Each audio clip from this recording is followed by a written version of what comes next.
Last time, on 99 Nerds. Do you have any predictions for the Ant-Man movie?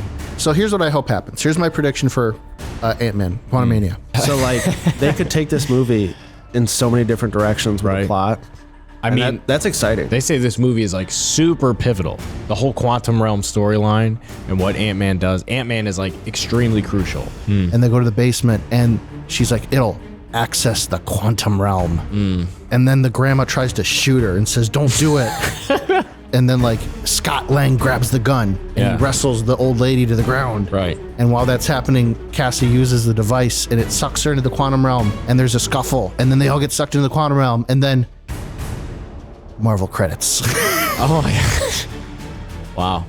I think we'll definitely see a major character death at some point in the movie. It probably won't be Ant-Man, but maybe like the Wasp, his girlfriend, or Evangeline Lilly. Do you think she'll get eaten by the Blob? I feel like we're gonna get an end credit scene that is like, hey, here it comes. Right. Do you guys think that this movie will have anything relevant at all in it happening until like the last 10 minutes? No, of course not. It's a whole movie. A whole movie is going to have something important happening. And now, these guys. That's right, Chuck. Hello there. Just chuck a fire.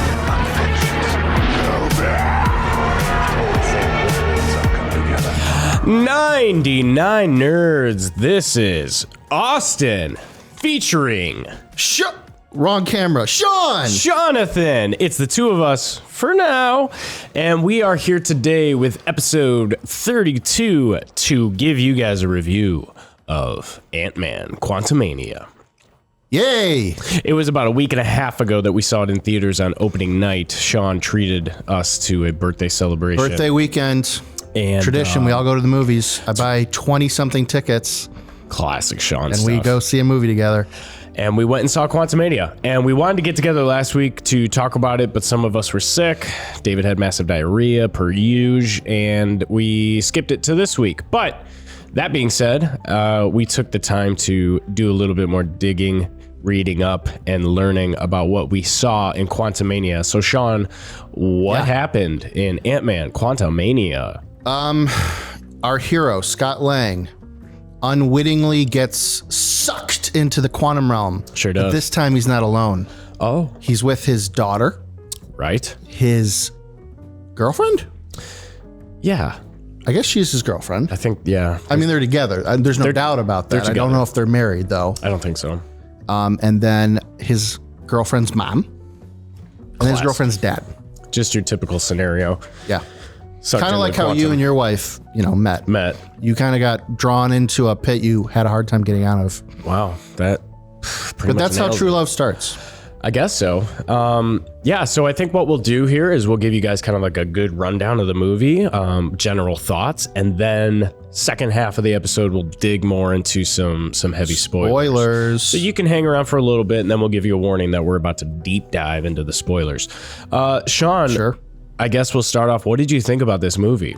Well, I'll say this, because I don't want to be a pessimist. Dang. I know on this show I tend to be poo-pooing a lot of things that I'm not a huge fan of. Maybe you're just the only one who knows what's going on. Well, at the same time, I think I'm more of a deep thinker. Right. And when I tear something apart, I do it eloquently. Oh my God. Surgically. Yeah. I can't just say, I didn't like it. I have to tear it to shreds. Wow. But I'll say this. I had a good time watching the movie. I found the movie entertaining. Yeah. That said, I don't think it's a good movie. Sure. I think it's got too many problems and holes in its plot to be a good movie. Sure. So what do you think on your 1 to 5 rating? I'm going to give it a 3 out of 5 or a 6 out of 10. That's me. All right. Well, I did think it was better than Black Adam.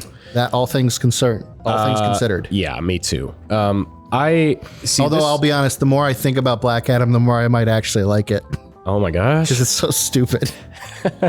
Yeah, it's pretty rough. This movie was classic Austin. Coming out of the theater, I loved the movie. Yeah. I absolutely loved it. Well, yeah, I felt like I had a lot of negative things to say, and I felt like I couldn't say them say because them. you were so happy. I was so happy. I was so hyped. Movies can do that though. That's the best part about seeing a movie is like you walk out and you're just on a dopamine high. I don't get out much, so you Oh my throw me gosh. into a theater like not true. You that get out to a lot. watch Paul Rudd be Ant-Man. And I love how at the end of it, I was like, what do you say, guys? Because we saw it opening night. Yeah. It was like, what, a 7:30 showing? 7? Yeah. And I said to your brother, I was like, what do you guys say? Should we stand out in the hallway and ruin it for everybody else? That's our favorite tradition. Who's walking into the theater? Every single time we go see a He movie. goes, it's tradition. So there we were in the lobby just talking about all the spoilers really all loudly. these people for the 10 o'clock showing, midnight showing are walking right past us, getting their Cokes and And whatever. then your other brother Noah's just like classic, be like, I can't believe they killed Ant-Man. It's like just vintage Noah. They didn't kill Ant-Man. I really, yeah, that's not a spoiler. That's just Noah. I really enjoyed the movie. Yeah. There were a couple aspects of this movie that I thought that they knocked it out of the park. Oh, okay. But then more reflection of like, yes, it was very funny. Yes, it was very entertaining. And the one thing that I think they did the best at was it was so creative. Yeah, sure. The world they created was so creative. But you're right, there was a lot of plot holes. There was a lot of things that just were not explained or were purposely held from the audience so that they could have a bigger reveal later when if you just revealed the information from the start, none of this would be so complicated. Sure. With that being said, what did I give it? I wrote it down. I'm going to give it a 7.4 out of 10. 74% out of 100. Yeah, and it's mainly because I found it very humorous. I laughed out loud multiple times. I mean, Ant-Man is just such a goofy character, and they do that very well. It was funny. They didn't sacrifice stuff for the jokes for the most part. Love and Thunder fell flat on a lot of its jokes. This one did not. This one didn't. The jokes were great. I think a couple of characters, they probably tried to go a little too hard with the jokes. Yeah, maybe a little. Hello. Well, Hi. Hi. Did you drink the ooze? why can I understand you? Oh, great. That's the ooze. Hey, everybody, it worked. Ooze worked. There was a couple characters that started off funny, and then by the end, it's like, all right, just stop talking, like no more. But I thought it was entertaining. Sure, yeah. I'm glad I saw it. Well, it's to kind of go with your knock it out of the park analogy. It's like it had a few home runs, Yeah. but it didn't get enough bases to win. That's literally the perfect analogy for this movie. Oh, thank you. And that'll wrap it up. There you go. Well, I'll run through the summary of the movie, like what the viewer can know going in that'll help them follow along. The character, Scott Lang, Ant-Man, is now kind of a little bit of an international celebrity, or at least a minor celebrity in the world of the MCU. Yeah. He had just finished writing his own book. He's doing guest appearances on shows, and he is doing book signings and he's attending red carpet events. He's having he's experiencing the life of somebody who saved the world and is a hero, and right he's enjoying life. Right. And what could go wrong, right? Well, there is something that can go wrong. It turns out his daughter, Cassie, is starting to get herself into some trouble with the law. He's got to bail her out of jail. And looks like she's kind of having some of that kind of teen angst.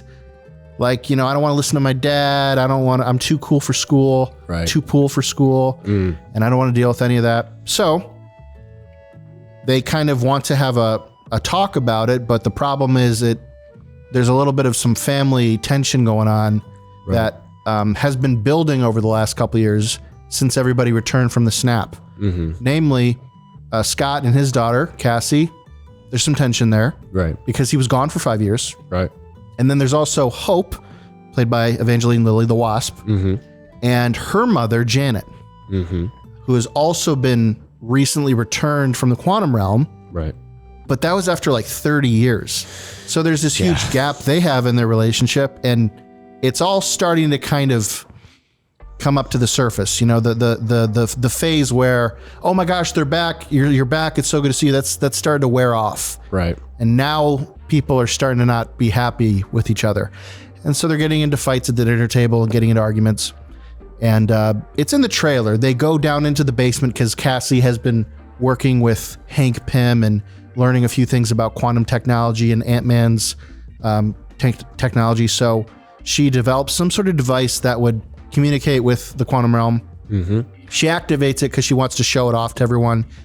But oh no. The inciting incident. Oh no. It triggers something on the other side that then they don't really explain this very well, do they, in the movie? It somehow just drags them down into the quantum realm. Yeah.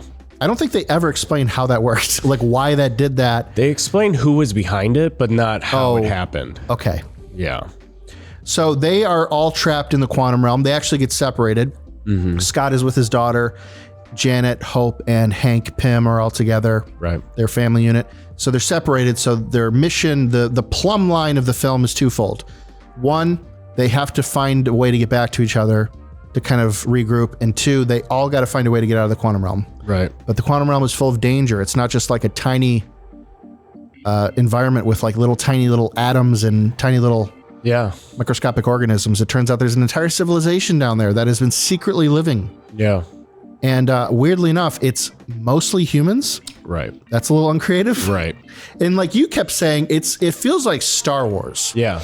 Like, you know how Star Wars is supposedly, like ostensibly a big, like galactic community, and yet you see a lot of humans everywhere. Right. Every once in a while you see a weird alien, but it's mostly humans everywhere. Yeah. Which is a little uninspired. This movie has that, but like times 10, because it has really, really, really weird characters and creatures out there. That guy looks like broccoli.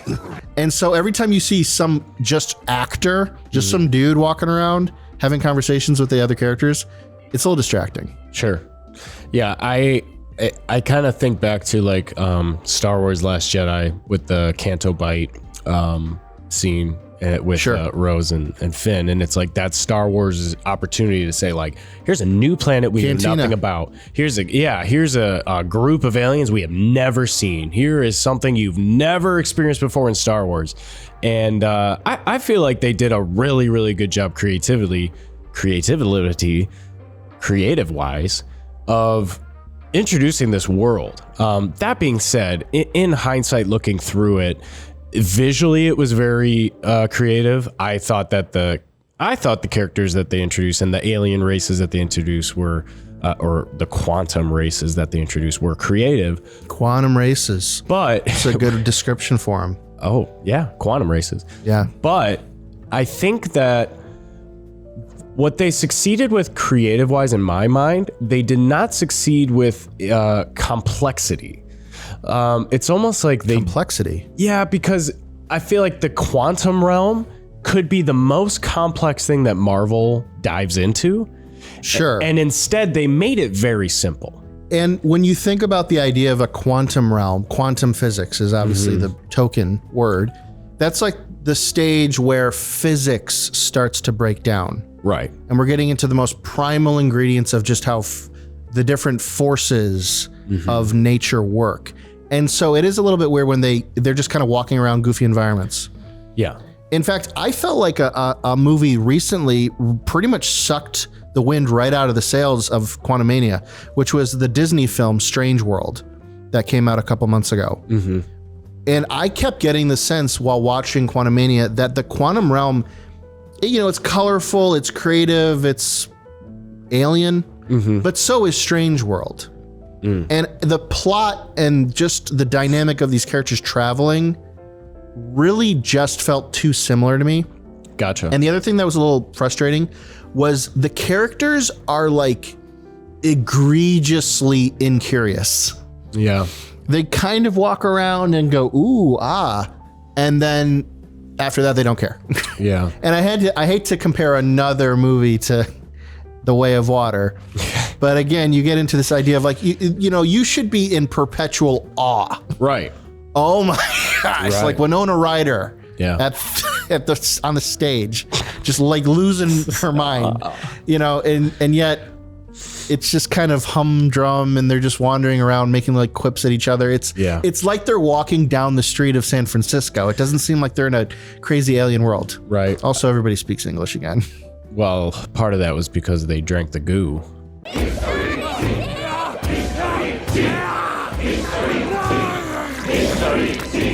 Yes, the goo. They do have an explanation for that. A little bit of a spoiler. We don't have to get too much into that right now. But drink the goo. Drink the goo. Drink the goo. I just think that there was a lot of complex things going on in this movie that they just were like, oh yeah, the complex things are happening. Yeah. Like, oh, the ants are smart. Oh yeah, we're just beaming down to the quantum realm. And like they almost, here's what I think. I think that Marvel is in this tough place of you and me are intellectually invested in the MCU so much. This was the 31st MCU movie. Oh my gosh. So at this point, which was kind of a cool Easter egg because of 31 Flavors, Baskin Robbins, Ant-Man, former Are you sure employee. it's 31? That's what I just heard from a guy on YouTube. Okay. All right. Well. Shout out to that guy. And so like you and me are 31 movies deep intellectually. And like I want Marvel to keep digging into like the lore of what is the quantum realm, what happens in the comics, like, you know, what is the deeper thing that's going on here?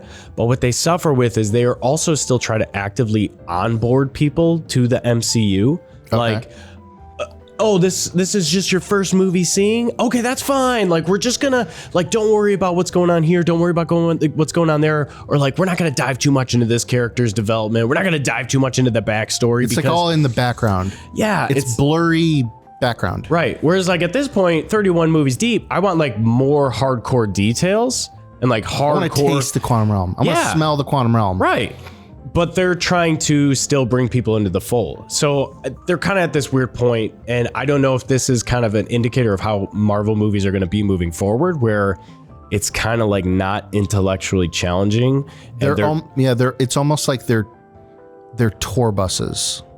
Like jump on this tour bus and I'm going to show you the same sites and give you just the most shallow surface level explanation of them. Yeah. But keep going. Right. It's like the Jaws ride where Jaws comes out and the guy shoots Jaws with his like fake gun.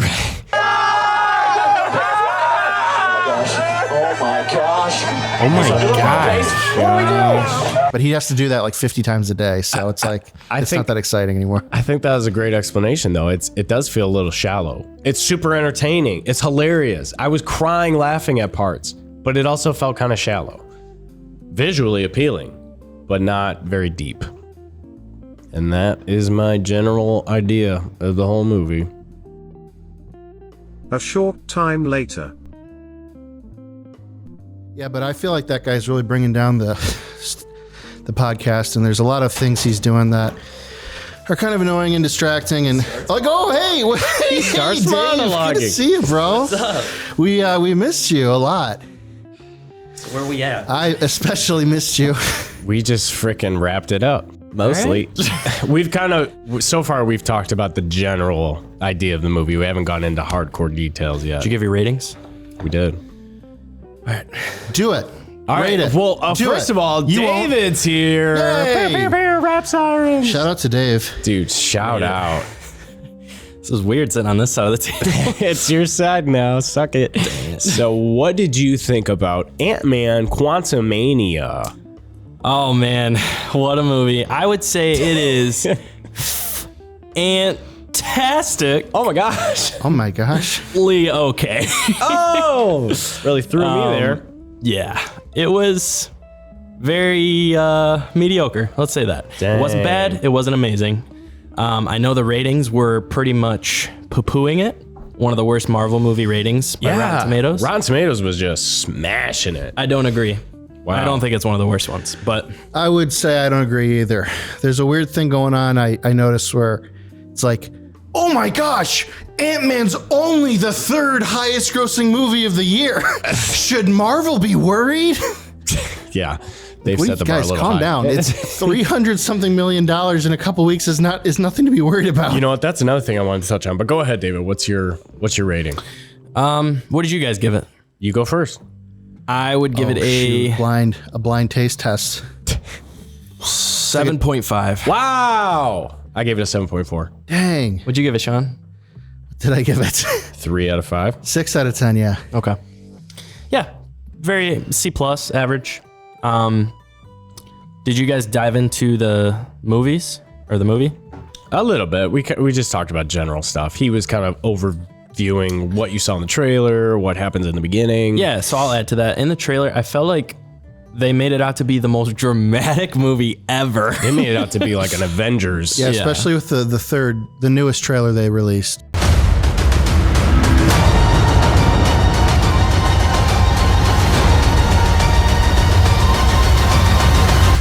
That looks like broccoli. It's very tonally different than the actual movie you will see. Right. Yeah. Yeah, they made it out like Ant-Man's gonna die and Cassie's gonna die, and then you might die.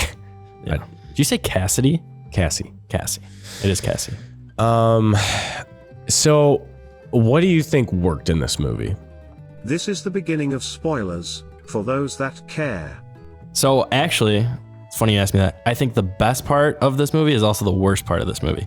What? And that's MODOK. Yes. I thought MODOK was awesome. Yeah. Up until his arc, where he's the bad guy until he's not. Right. That was the most cheesy thing I've seen in a movie. Yeah. I thought, this is a great character. I like what they did here. And then, oh no, that's what you're going to do. Come on. Yeah. So we realize that MODOK is one of the main villains. You saw him in the trailer. What is the acronym for MODOK, Sean? Mechanical organism designed only for killing. That's it. Yeah, and they tease it right in the beginning. They're like, he sent something after him. Dun. He's Pause. a hunter. What is he? Well, he's a mechanized organism designed only for killing. Which at that point I wasn't thinking about. You know what's funny is I remember the character saying that and it like going 100% over my head. Yeah. And I thought it was the stupidest thing I'd ever heard. Yeah. And then later you're like, oh, I get it now. MODOK was hilarious. Yeah. Until he wasn't. Right. And that's kind of what I said in the beginning, where there were certain elements where like it was so good, and then it got to a point where it's like, okay, no more. Like you've gone too far. Right. The jokes aren't landing anymore. Right. And MODOK's character arc definitely didn't end on a high note. Well, and that's Well, they kind tried of, to. Yeah, that's the nature of maybe Marvel movies. The characters have a problem that mostly revolves around a villain they got to defeat. And in this movie, I don't know why, but I cut right to you as your treatment. Anyway, they have to get out of the quantum realm. That's the main focus, the main mission of the film. But there's villains that are either going to help them get out, but maybe at a price. There's a cost. Right. Too bad any of these deeper themes don't happen in the movie at all. Yeah. In fact, I realized I probably gave a little bit more credit when I was giving the summary than it deserves for how much the family dynamics actually play out into the plot. Yeah. So we could probably move into just straight spoilers now. Yeah, I say let's do that. So, Once again, this is where all the spoilers begin. You have been warned. It is no longer my fault. Kang confirmed. Kang confirmed. He's in this movie. He's in every trailer. Sure is. He's in the poster, I think. And one of the things that you hated was just like, for 60% of the movie, it's just him. He's watching. I call it the pronoun game, where it's like, you know, he's looking for you. Right. Who's he? Cut. Cut to another scene. Oh, you don't want to see him? Who's him? The Conqueror.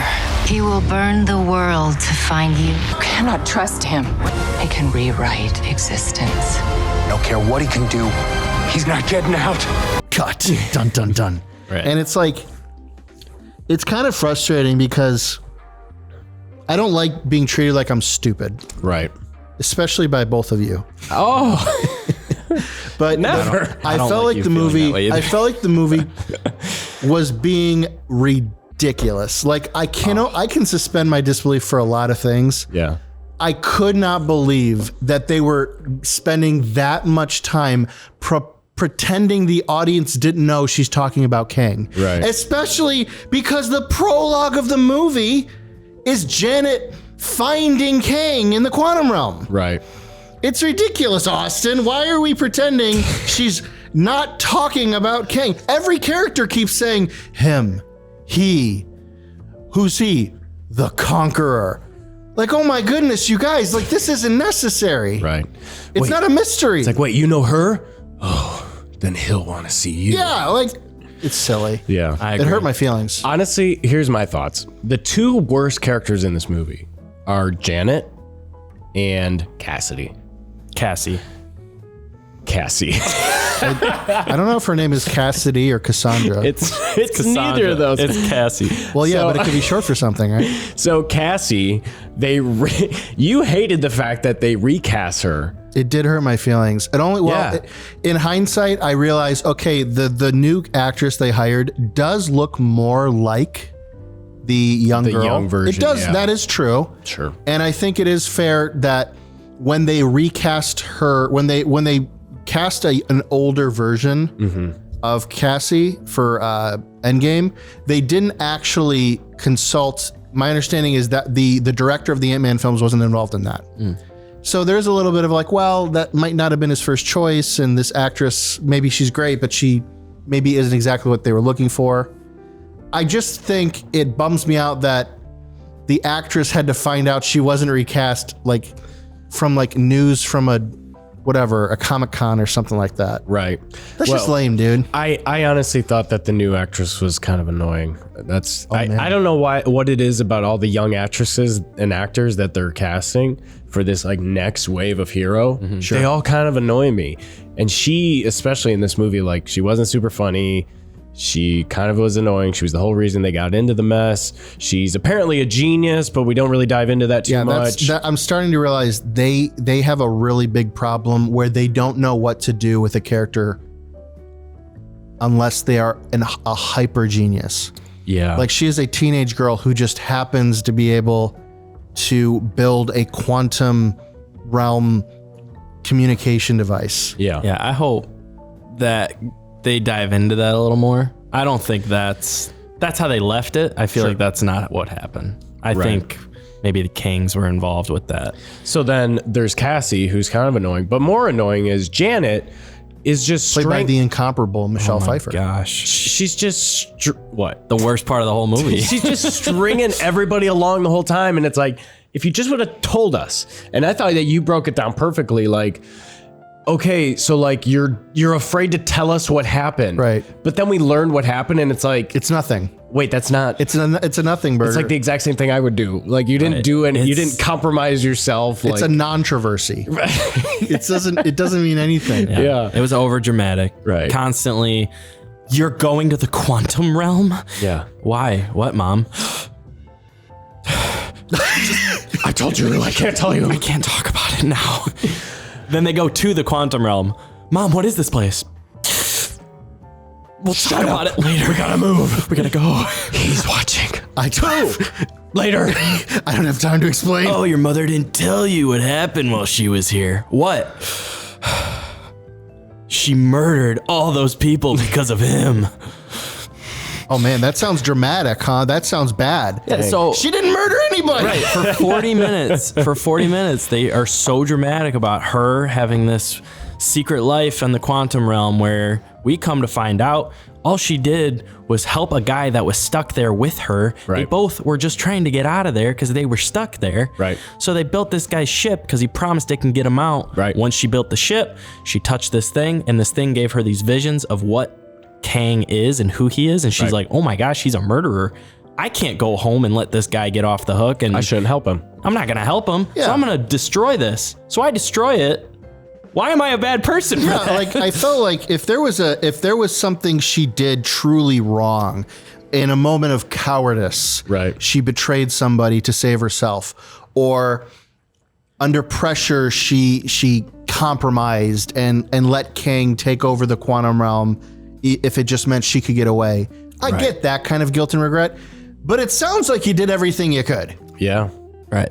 You tried your best. Anybody would have done that in that situation. So to give a little more context for what David said, basically Kang had this engine battery crystal It had thing. a ship. It didn't have the power source. Yeah, so they were trying to figure out how do we fix this power source so we can get off this place with your cool ship.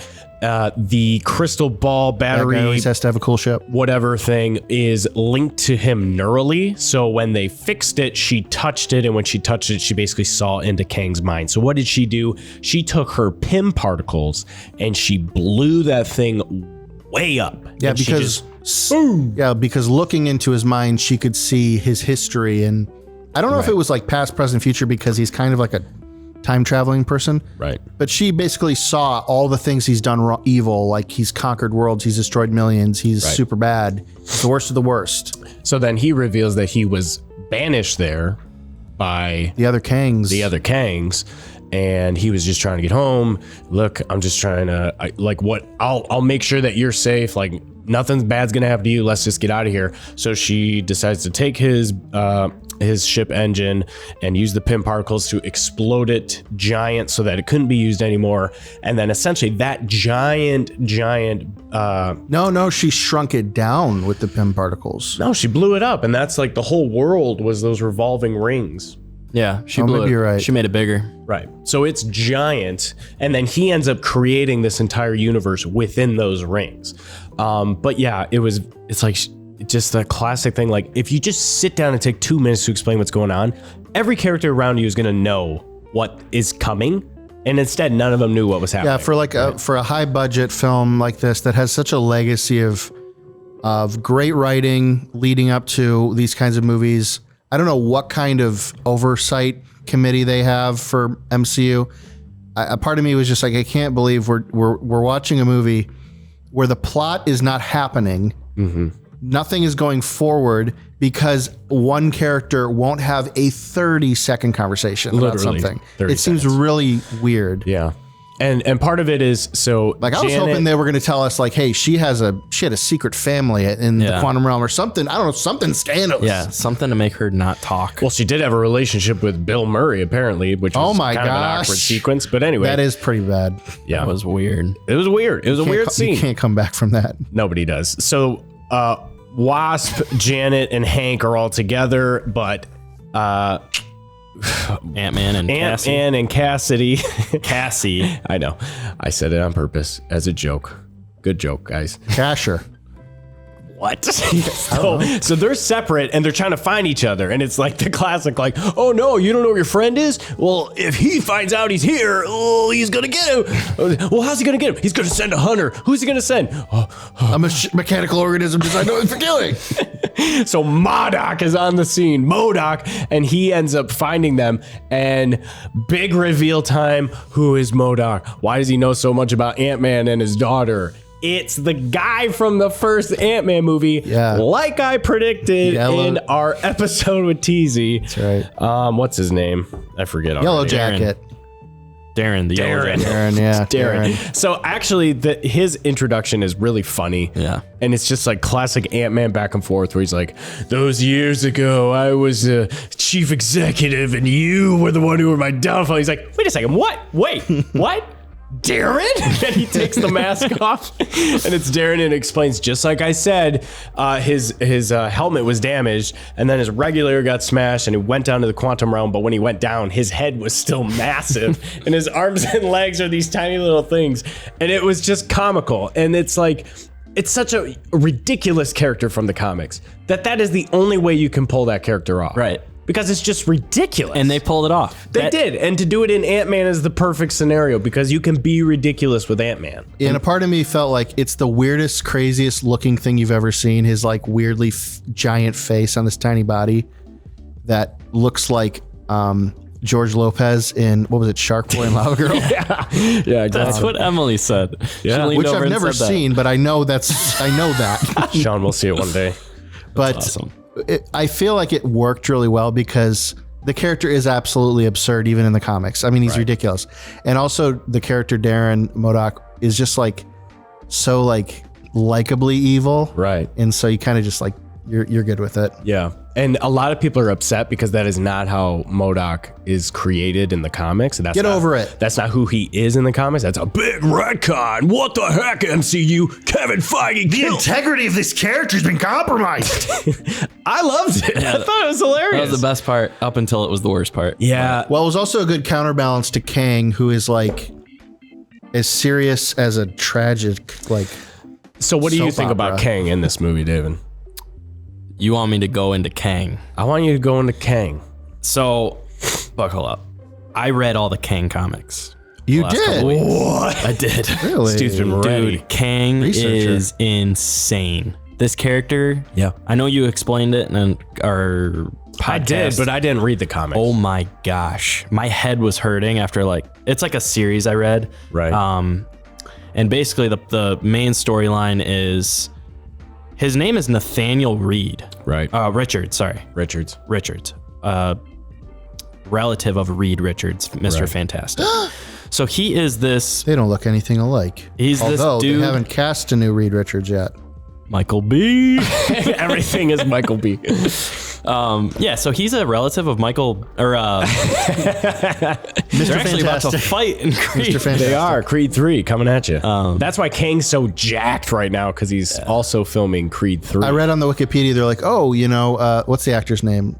Something Majors? Jonathan Majors. Yeah, Jonathan Majors. They're like, oh, Jonathan Majors, gained 40 pounds of muscle for this role. I'm like, Yeah. it wasn't for this role. No. Come on, guys. Just happened to be at I the was same gonna time. give the movie a 7.4, and then they had that scene where his sleeve got ripped off. Yeah. I was like, that's a 7.5 There you movie. But no, dude, Kang, the character is nuts. It's so complex. It's Yeah. crazy. I don't know the route they're gonna go with the movies. I don't know how they're gonna explain his character, Right. Because this is not an easy topic to Right. like time travel, and then you have your variants because you time traveled, but you also have different universes. Yeah. So there's- there's variants and multiverses. So there's past future Kangs and there's multi-universe and there's Kangs. past future Kangs from the multis. So there is like the main head Kang, Kang Prime. Kang Prime, but he actually has a name. I don't remember what it is. Let me look it up. So But- would there be, are they all called Kang? Yeah, so it's Kang. Even though it's Nathaniel Richards, but is like Kang the title or the so like the supervillain name? yes, he goes by Kang. They're all Kang, but they all usually have something that follows. So like there's Kang the Conqueror. That was Okay. the villain of this movie. There's Ramatut Kang. It's like Pharaoh Kang. That's the Pharaoh Kang. We dove into that. That's Ramatut. He is in the end credit scene. He is. We see the Council of Kangs. Which I'll get into because that was nuts. That was awesome. That was awesome. Now Dave, real quick, is it possible that there is a Kang who is colloquially known as Donkey Kang? I'm sure there is. Is it also possible there is a Cranky Kang? Yes. And a Diddy Kang. And in fact, is it possible that Diddy Kang has his own racing circuit Oh, man. known as Diddy Kang Racing? Yes. Is it possible that I've played this game on N64 and never beat it because it's really hard? So actually, Guardians of the Galaxy Volume 3 is coming out, and the end is rumored to be an incursion of the Diddy Kangs, launching Chris Pratt into the Mario world. Guys, That's a total lie. that was a great time. This is the crossover we need right now. But no, so Kang, I read these comics. It's this kid from the future who has this futuristic technology. He's obsessed with history. He loves learning about it. He has the technology to go back in history and experience it. So he's like, yeah, I'm going to do that. He goes back in time to the dinosaur age where he meets his future self. Right. So it's little kid Kang meeting with older Kang. And this older Kang is showing him the ropes. There's dinosaurs everywhere, but he's showing him the ropes about this is how you have to be Kang. You can't fall in love. That is the one rule. Oh no. You cannot fall in love. So And then Kylo Ren runs behind them with his laser beams gun and shoots the dinosaurs out of his spaceship. That's the crossover. So that's we the need. crossover. 65 million years. But no, so this little Kang's like, okay, dude, this little Kang doesn't have the ship. He doesn't have his armor. He just has He just went back in time. That's the only technology he has. Sure. This older king has his armor, he's the more experienced. So little king is taking direction from him. This is his future self. Yes. Okay.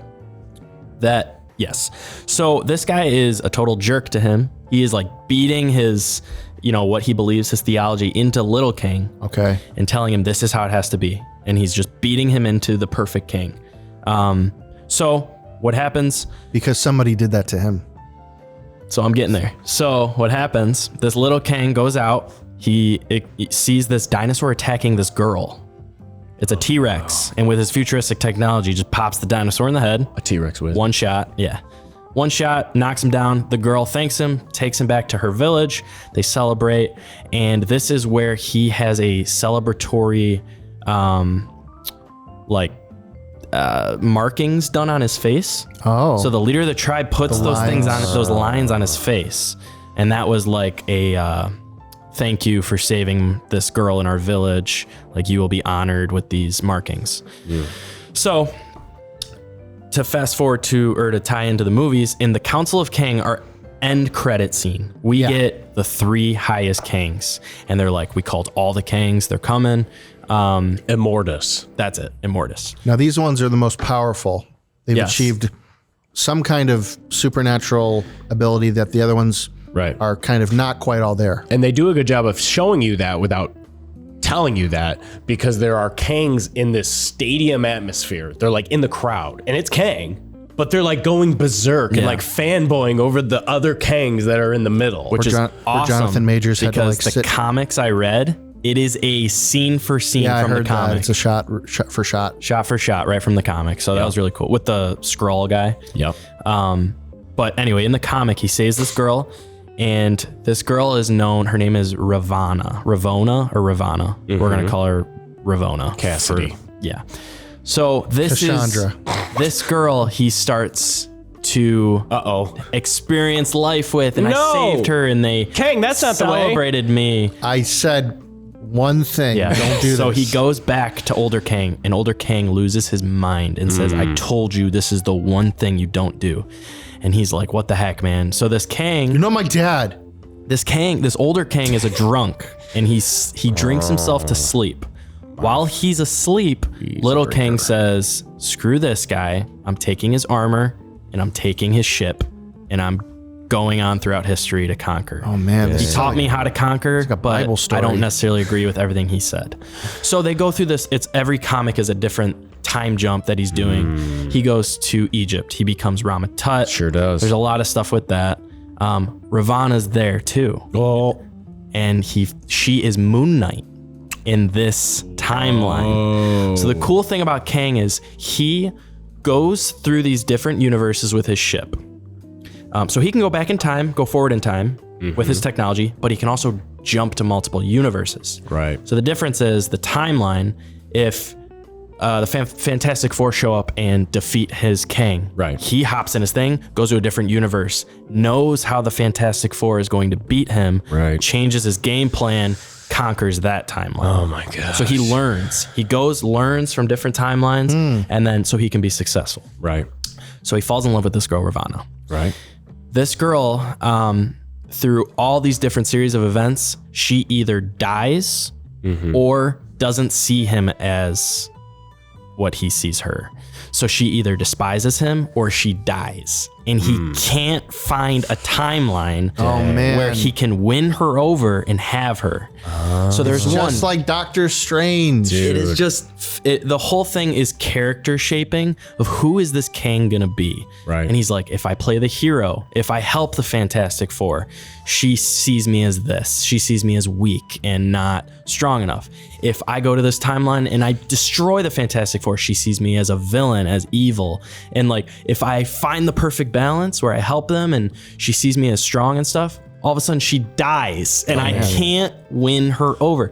So it's been this girl over and over, and he has that guy in his head, older Kang, don't fall in love. Right. So he gets so angry. He actually creates technology where he takes that Ravonna, who's actually like kind of dead, and he's trying to like take her DNA and create more multiverse variants to then give him an opportunity. Yeah. And she becomes a villain in some. and she becomes a hero that beats him in some, and it just never works out.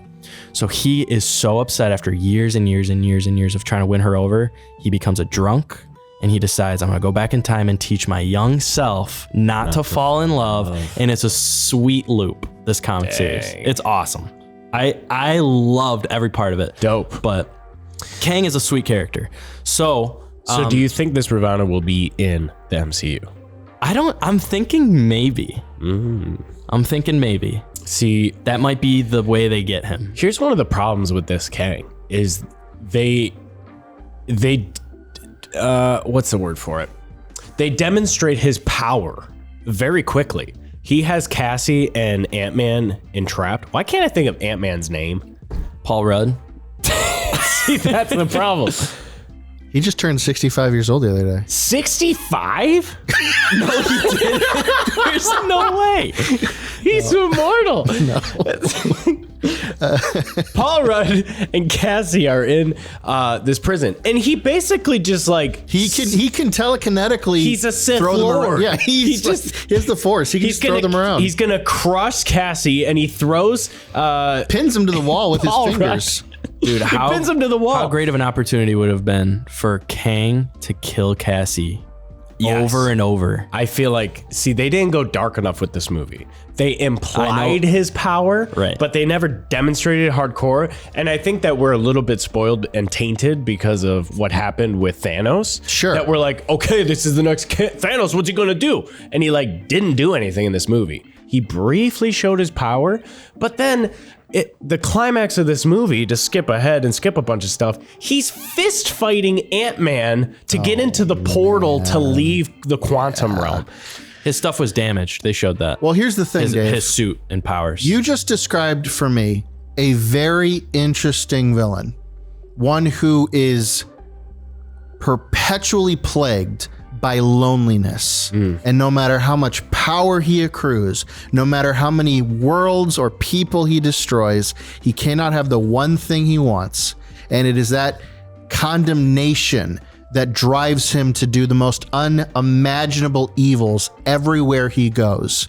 And it's this tragic nature of a man who, from his own pride and selfishness, brings ruin to everything he touches.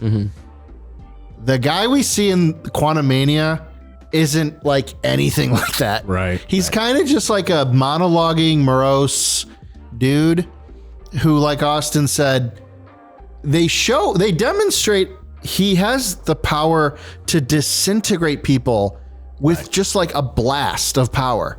Like he just shoots lasers out of his hand and people just just blow up.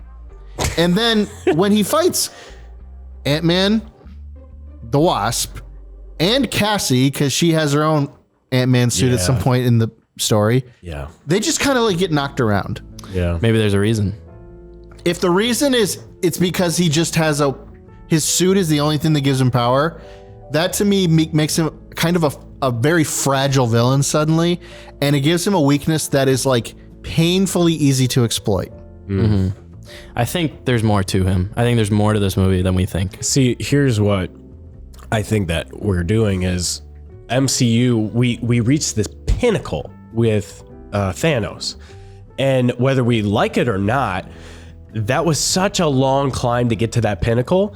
And now we've dipped and now we're starting another climb of like character development. And here's a variant of Kang. What's he all about? Here's another variant of Kang. What's he all about?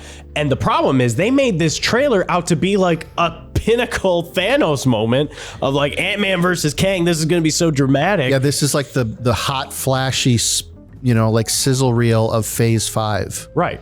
But instead they're like, no, guys, we're still here. We're still climbing. Like we still got a long way to go before we reach that, that Kang pinnacle. And it's like, then why did you hype up this movie so much? I think the weirdest thing is that at the end of the movie, I guess you could say they kill Kang the Conqueror.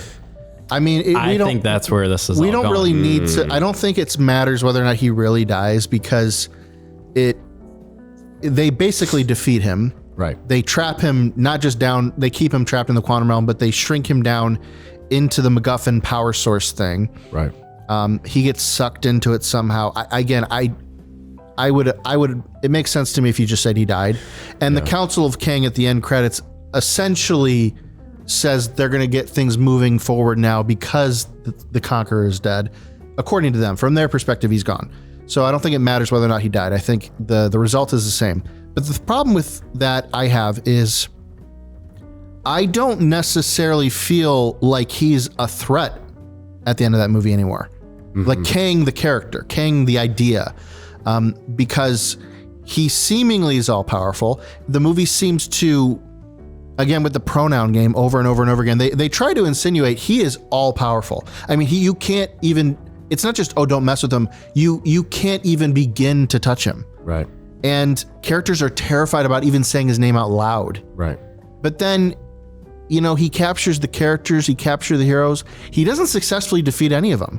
In fact, the worst thing that happens to any of the heroes is Scott gets his face punched in a little bit. Yeah. And then, you know, he's rescued by Hope, and then they team up and defeat him. Yeah. And I'm not saying that it means that Ant-Man and the Wasp are overpowered. It just, to me, comes across like Kang is maybe underpowered.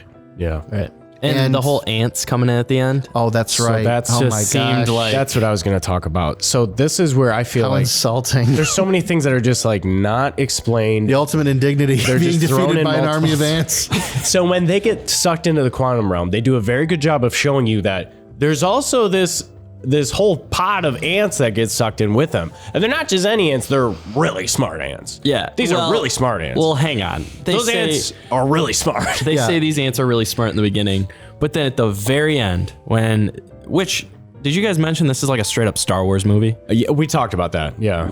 Which was pretty sweet. I loved the rebellion. I loved the characters in the rebellion. So we didn't dive too much into that, but that's a very big theme of like Kang is like this emperor figure. Yeah. Maybe it would have been better if they had John Williams do an actual score for the film Dude, instead they of whatever the music was in this movie.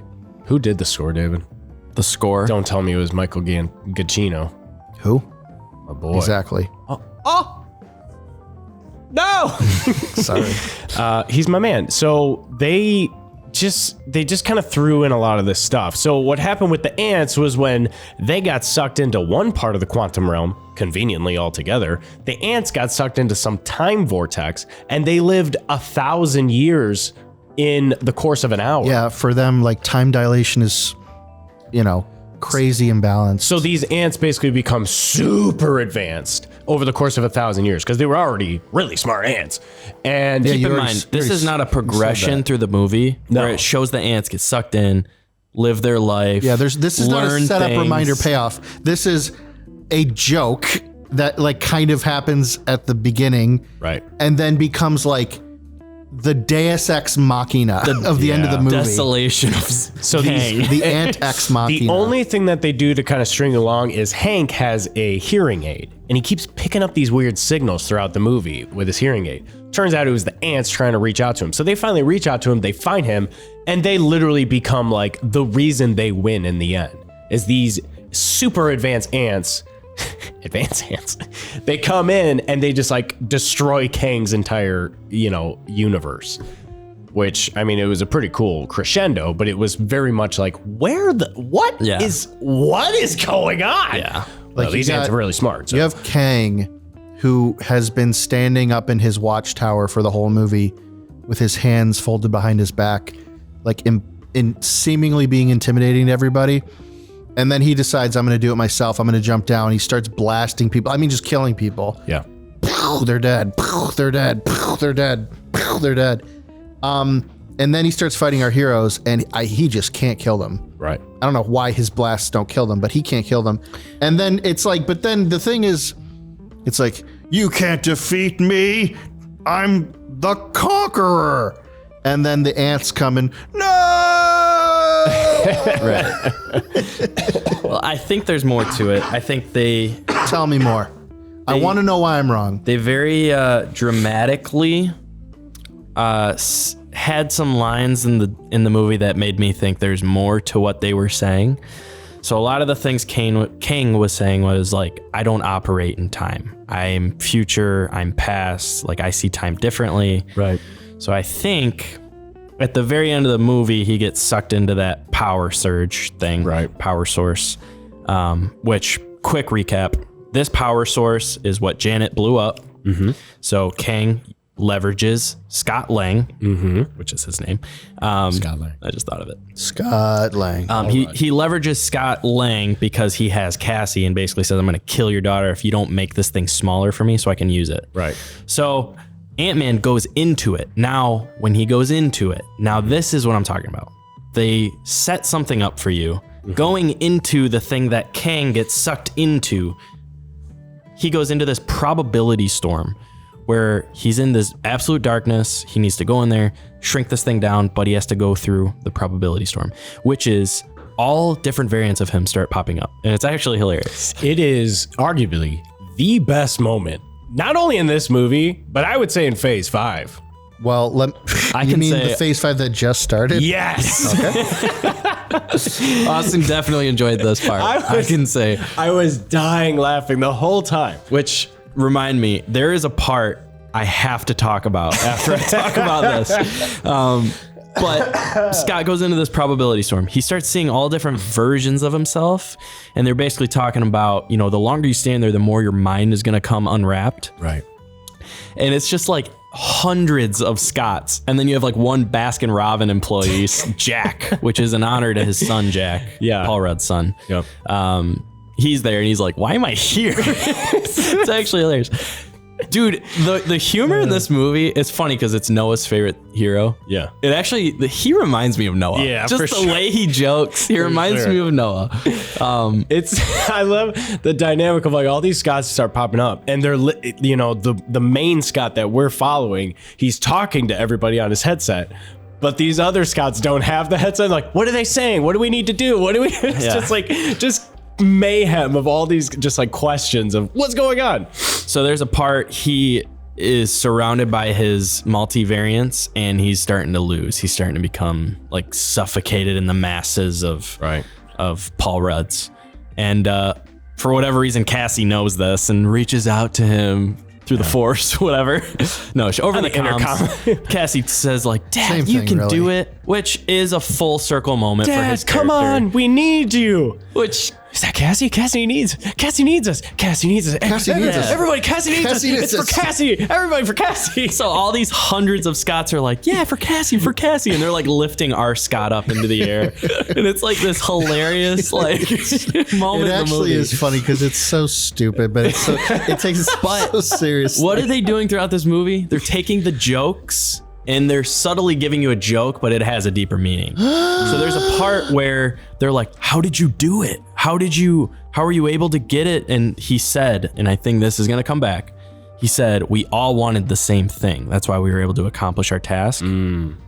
So, oh my gosh. Kang got sucked into this. He's going to be in the probability storm with his... It's all coming together. Yeah. With Kang's variants of the Conqueror, who all just want to conquer and get back. They all want the same thing. Right. So I think because they all want the same thing, he's gonna be able to come back somehow. And he didn't. How did Scott get out of this? He shrunk the powers thing with his Pym particles. Right. Kang can see past, future, all this. He's fighting Ant-Man. He knows, I end up in that power source. I need to shrink it. How do I shrink it? I need Pym particles. I can't kill Ant-Man right now. Maybe he knows the future because he does. Sure. It's like a classic Doctor Strange at the end of Infinity War. Why did he give him the stone? He had to. If I tell you what's going to happen, it won't happen. That's right. Kang knows. At least Doctor Strange could say that out loud. I don't know if this Kang ever in those end scenes had any kind of... I don't think there's anything the audience could get a clue on about that. I love this theory, though. Yeah. I do think, though, it's very possible that in the future, if they come back to this moment and reveal that it was his plan all along, I find it very likely they might do some reshoots of that and like have Jonathan Majors say or do things that imply he's trying to get this to happen. Sure. Instead of just like it could be flashbacks. beating Paul Rudd in the face over and over again. Right. A little bit bombastically. They could do the flashbacks where it's like, oh, this is what was going on that we didn't show in the movie. Dang, it's just like the end of Glass. What's the movie called? Glass Onion. Glass Onion, yeah. I didn't see it yet. It's a good one. I think that's a good call, David. Not something I thought of at all, but I think what we can hang our hats on is that Kevin Feige has a plan. Yeah. I mean, they haven't proven us wrong yet. Was this movie a home run? No. Just certain aspects of it was. But man, for them to start off phase 5, I'm sure they have something. I'm sure there are some secret lines in there, like David was saying, where 6 movies from now, we're going to look back and say, oh, it seemed really stupid back then, but now it all makes sense. Wait, it's secretly what? What? It's secretly stupid, what'd you say? We thought they were stupid, but secretly there's a lot more going on. Okay. I thought you were saying like, I don't know. I thought you were saying, It's late. I thought you were saying like, you're going on this rant about how Kevin is so smart and everything's playing out for a reason, but secretly they're stupid. Maybe that's what's going to happen. All right, Dave, you said there was another scene you wanted to talk about. Yeah, so probably the best part of the whole movie was my movie-going experience. It wasn't necessarily the movie, but my experience. Opening night is always the way to go. For sure. You get a chance to go see a Marvel movie, you go opening night. Any movie. Because the experience is unmatched. Right. There's people there that want to be there. The hardcores are there. Yes. The day ones. The day ones. So there was a scene. This movie was very funny. Very funny. But there was parts it was not. Nope. Not at all. So one moment in particular, there is a part where Darren sees Hope for the first time. And Darren and Hope worked together for years. Okay. So the big thing with Hope is her hair keeps changing every movie.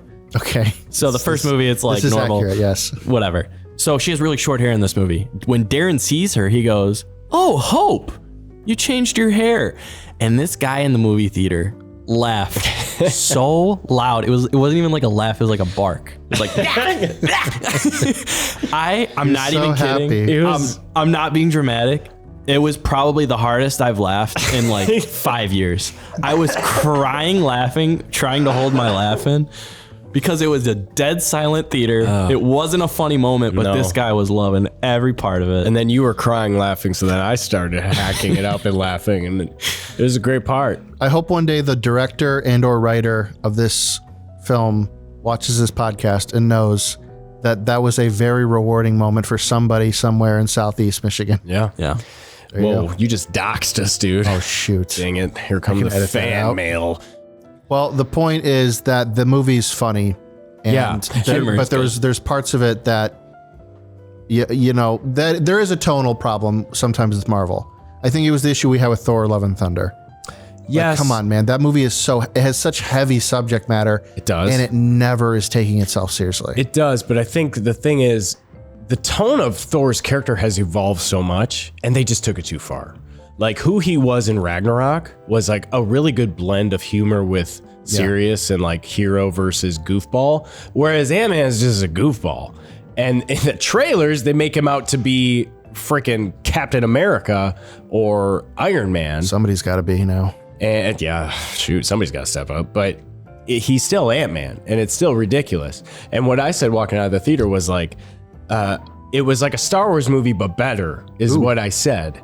And that's because they went super creative, but Star Wars is always reined in by the fact that they can't fly off the handle. They can't be completely ridiculous and goofy, whereas Ant-Man can. So they had an alien that looked like broccoli, and they have Hank Pym say, "That dude looks like broccoli."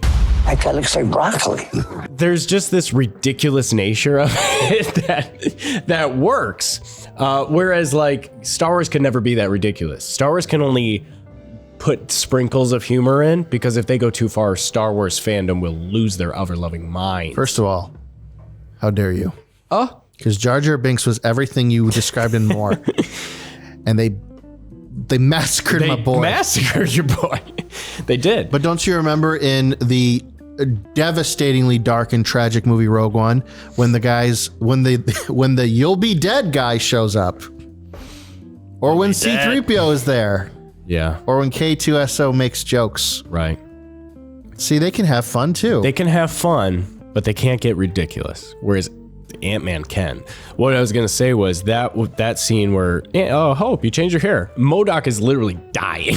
And it's like, that's what he says. Yeah, that's right. But the He's last thing he says, he has this like change where he ends up like, he attacks Kang when when it seems hopeless, they're about to be defeated. He flies in and he attacks Kang to save them. Yeah. And then essentially gets wounded.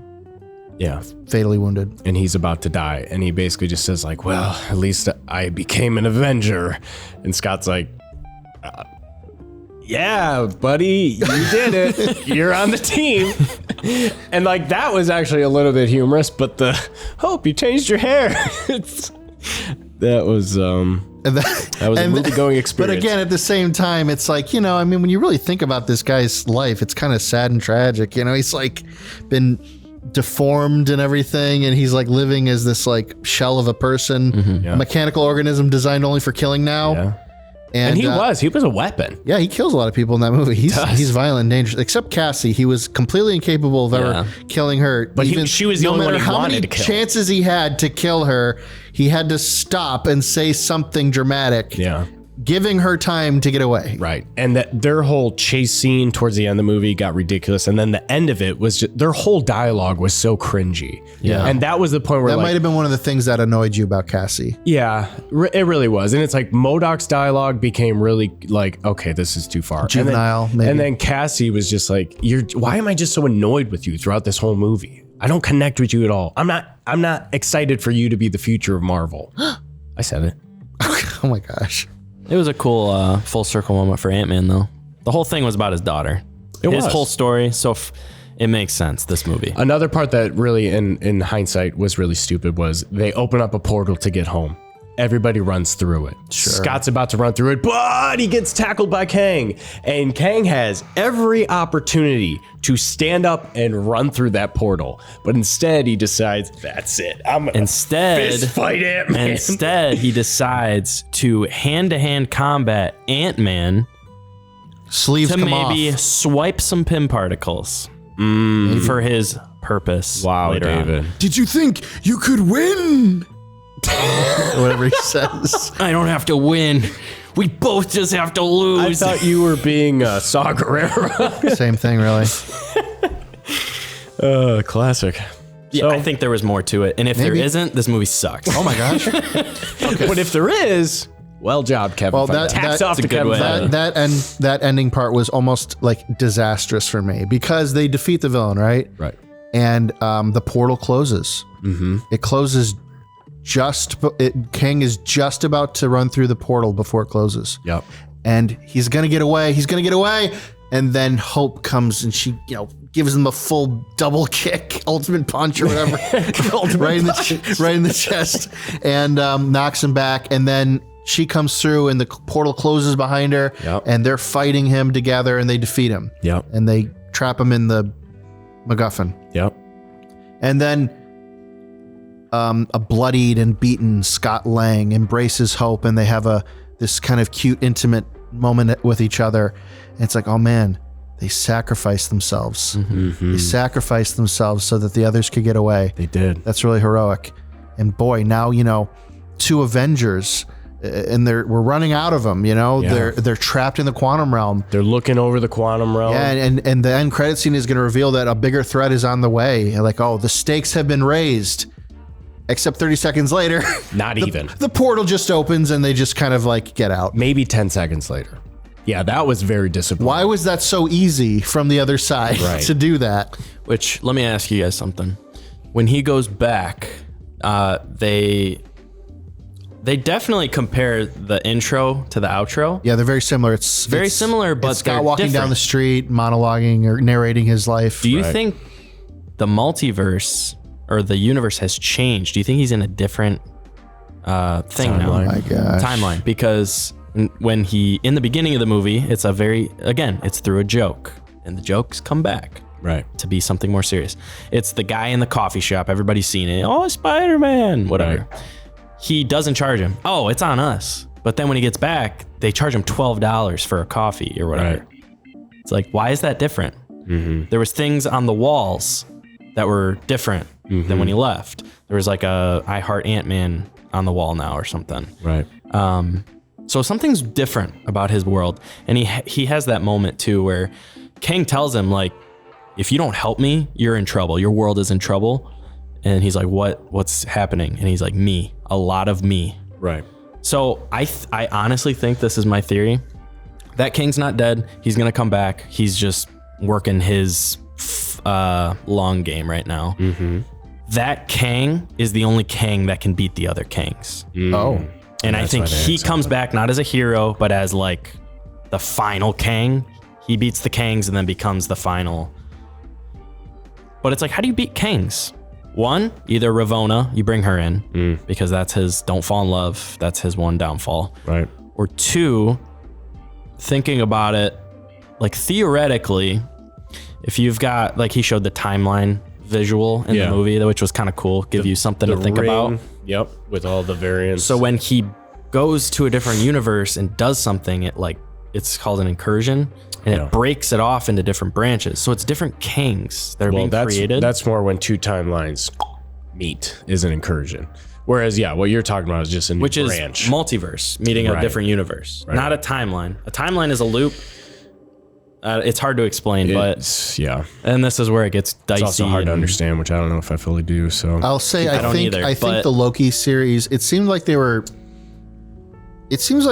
maybe the MCU needs to refine its vocabulary about this stuff because, like I said, I rewatched Doctor Strange and I was surprised. I'm like, wait a minute, they were talking about multiverses in that movie and how they're actually harnessing multiverse power. That's how they use their magic. I'm like, oh, interesting.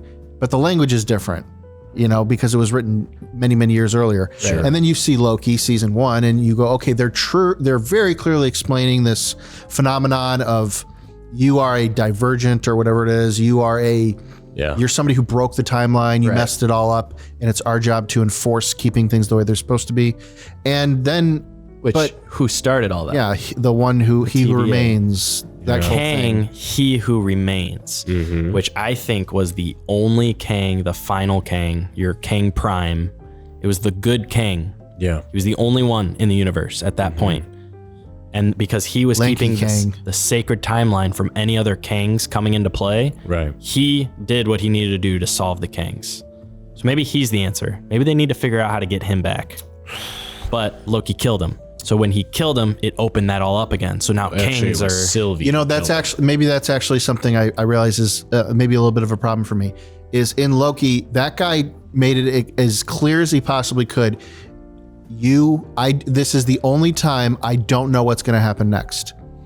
I've seen all the future. I've seen everything. And this is the only time I don't know what's going to happen next. Right. And he's like giddy. He's so excited. Like something new finally. And so the female variant of Loki kills him. And the implication is that is now triggered something way bigger. But not necessarily if we're now saying that you had to kill Kang the Conqueror for that to happen. So which is it? Right. That's what I'm saying. Who's the gatekeeper? I think He Who Remains was one continuous timeline, one universe. But once he died, there's no other Kangs there's no Kang to stop Kangs. Plural. No Kang manager. So now Kangs are getting branched off like crazy, and there's all these different Kangs. I think Kang the Conqueror is the one to conquer them all and set the timeline back to a sacred one. I think that's how they end all this. Sure. Is they tie everything up. You bring in your Tobey Maguire Spider-Man for a movie, but then once you tie everything up, you've got your sacred Marvel, next story. Right. So it's just a matter of cleaning up the timelines, getting rid of the different Kangs. It's going to be a messy next 8 years, I think, of Marvel. And again, we're going to get to the point where there's exhaustion. And what I said in the beginning was I wish that this movie challenged us more intellectually. Like it felt very shallow. Like the whole quantum realm is one of the most complex things that MCU can introduce. And they basically just made it like almost like they traveled to another galaxy and we're basically within this one planet. Yeah, like I couldn't tell you if there's anything meaningfully different than if they were if it was just another Guardians of the Galaxy experience, they're on another world. Exactly. We're on another planet with all these different... No, because Janet described it as, well, you've got these time vortexes, and you've got worlds within worlds, and galaxies within galaxies, and yet somehow... You are a liar, lady.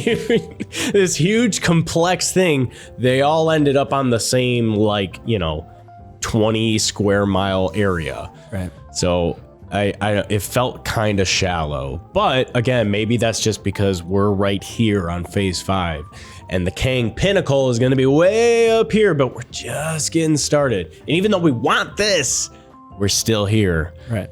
And that's kind of like with Doctor Strange Multiverse. You didn't like it because it's still right here. It didn't go far enough. And the trailers made it seem like it was going to be a whoa, like all this new stuff. And it's just, no, we're just getting started, which sucks because we just had the Thanos, crescendo.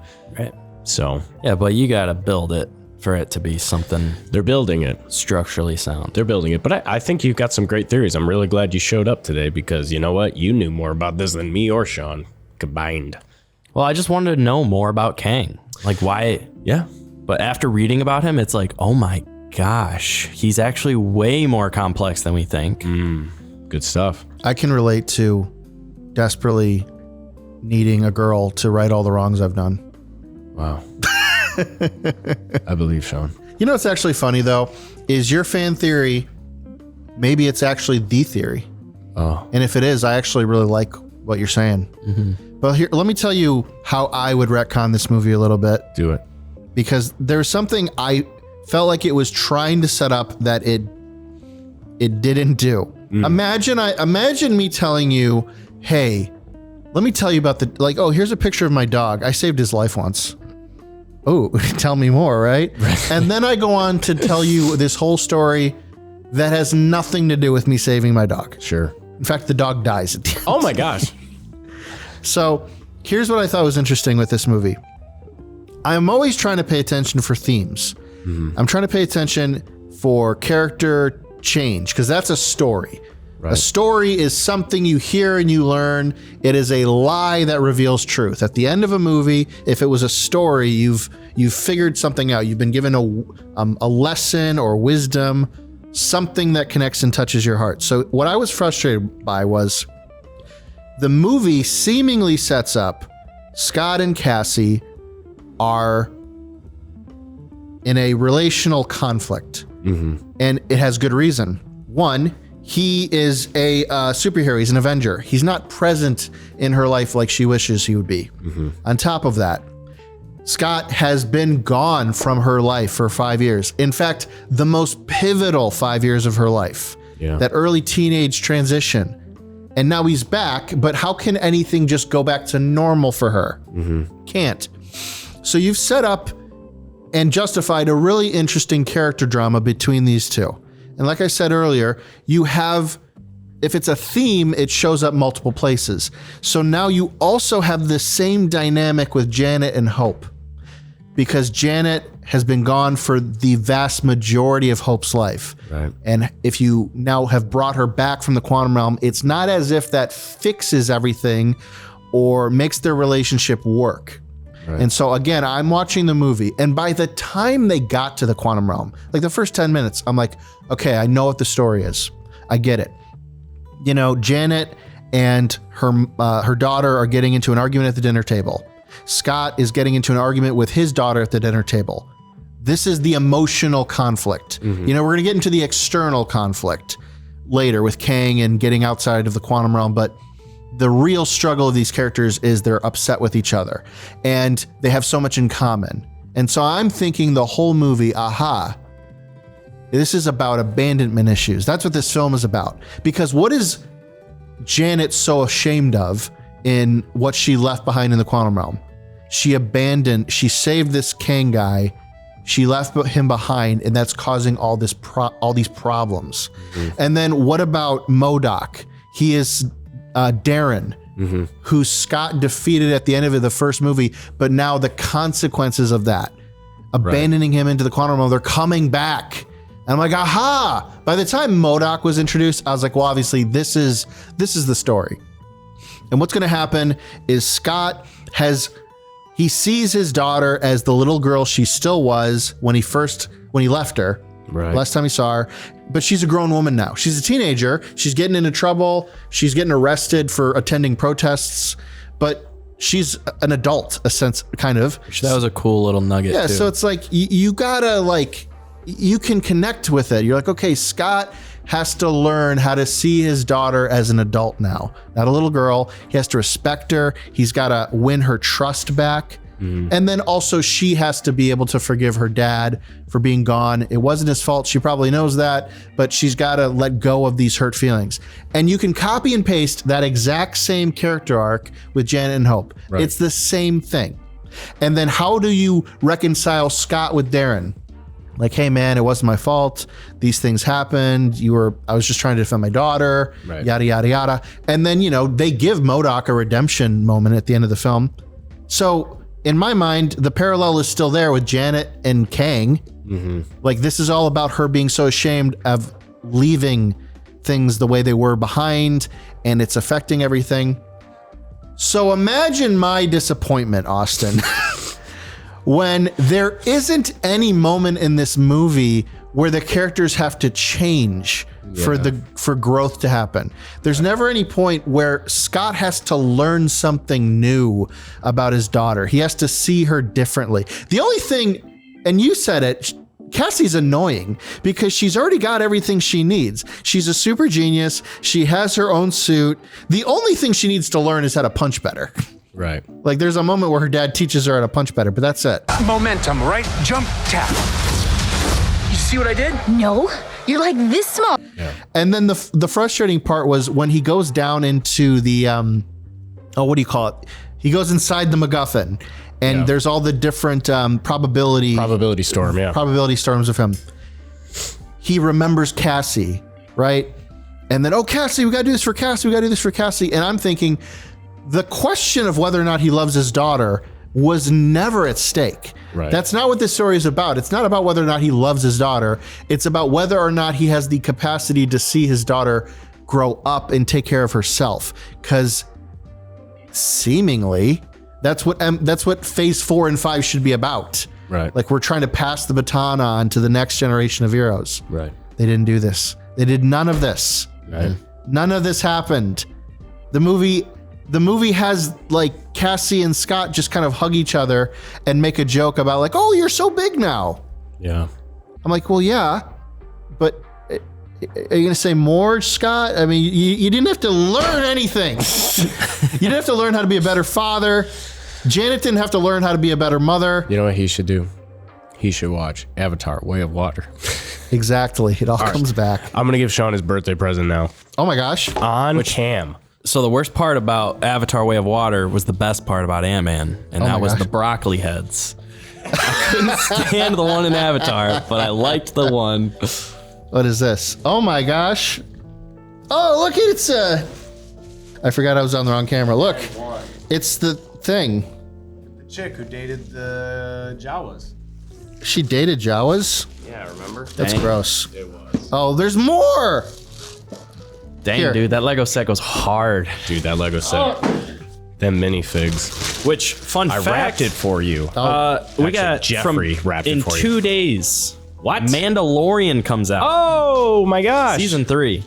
We'll get into that at the end. But Sean, I liked what you said about Sean. It's a girlfriend. Oh no, that's not what it is, Sean. Don't get your hopes up.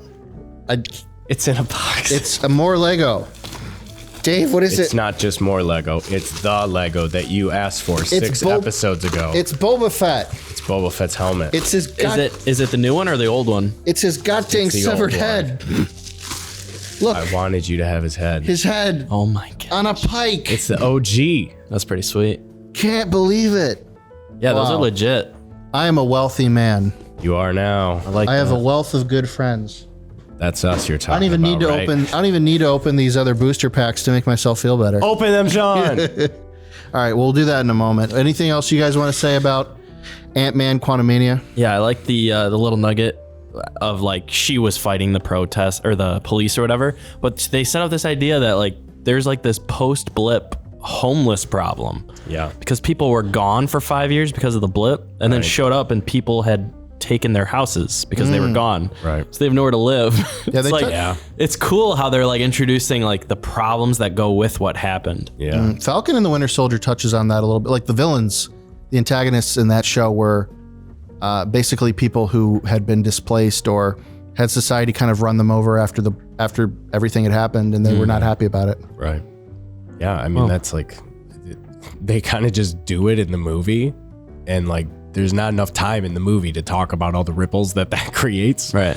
But yeah, like my little brother is now older than me. Right. Like, you know, like there's like so that, weird. I think that's from the Spider-Man movie, and like, yeah, there's some unique things. And then to one dive other into. thing I want to mention about the movie, it opens up with his book, him reading his book. Yeah. His book is actually going on sale in September. Like that book you can read. Oh my gosh. So that might be cool. Look out for the little guy. Yeah. We should do a live reading. So what's next in the MCU? What's the next movie, Sean? Guardians. Guardians of the Galaxy 3. That's right. How many people are Unless they gonna tie in the Mandalorian season 3 as well. Oh my gosh. I hope so. Telling you the Mario crossover. Galaxy, if that was a great connection, David. Donkey Kong. We didn't talk about the other end credit scene where it's Loki with what's his face? Mobius. And they are back in time, like 1901 era, and it is Kang doing a demonstration of a time machine. And he's like, that's him. Yeah. And Mobius is like, what? That guy right there? And he's like, Setting up season that's 2. him. I So- like that. So, And that's that guy has a name. Victor Timely. so in That's the right, comics, Victor Timely. in the comics, after Fantastic Four defeats him as Ramatut, he goes back as Victor Timely. So some people were theorizing maybe the Kang that got defeated, maybe the Conqueror that got defeated is Victor Timely. But I like your theory way more than that theory. I think Victor Timely ends up creating the TVA. Ah, I think that's what they're going with. so maybe they're going back to try to stop it from even starting it. Or, Right, because they wrecked it. It was already built. The TVA was already built, season 1 of Loki. yeah, It to me seems like they're going back in time to so maybe. maybe because Sylvie or whatever fudged it that up. up. Sylvie. Sylvie. You sent me something interesting about the new Spider-Man movie today Oh, with Tommy Holland. yeah, it's rumored Tom Holland's going to show up in the new Across the Spider-Verse. At this point, it better be more than a rumor. It better happen. Otherwise, boy, Live action Tom Holland. that'd be kind of weird in that movie. Sure would be. I think that's an end credit. Oh. Miles Morales comes into the MCU, not Tom Holland goes into that. If That's they my brought guess. in a live action, or are they Michael just gonna? B. Michael B. Jordan plays every African American hero in our entire existence. But will they bring in a cartoon Miles Morales into the real world? No, that's what I'm saying. I don't know if I can get. I can put up with a lot. I don't know if I can put up with a Space Jam, Space Who Jam. Framed Roger Rabbit style. LeBron James is Miles Morales. Oh my gosh. Anything else we want to touch on? We got Mando coming out in 2 days. You're And I actually had no idea about that, and now I can't even breathe. I'm so excited. And then Bad Batch has been gone. Have you Batch. been watching that, Sean? Heck no.